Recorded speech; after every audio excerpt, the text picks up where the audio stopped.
You know what you need this week? You need a promise.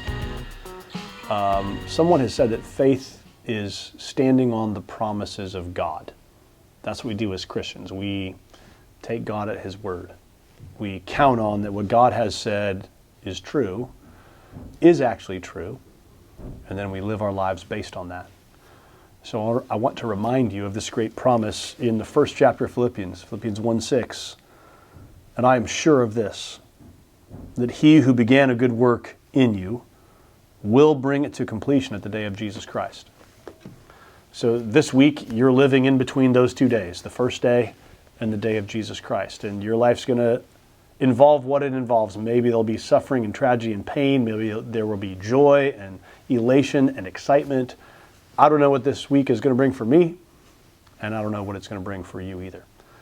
But I do know that what it means for us to live as Christians is to live with our faith clenched into that promise, that God who began a good work in you is going to be faithful to complete it.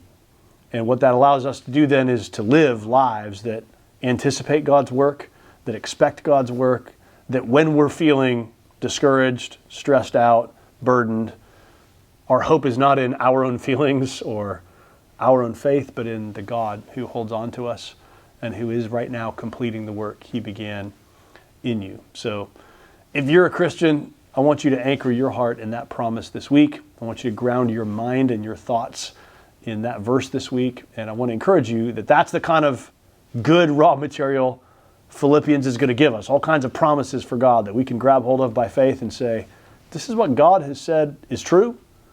So I'm just going to live as though that's true. I'm going to bank on what God has said.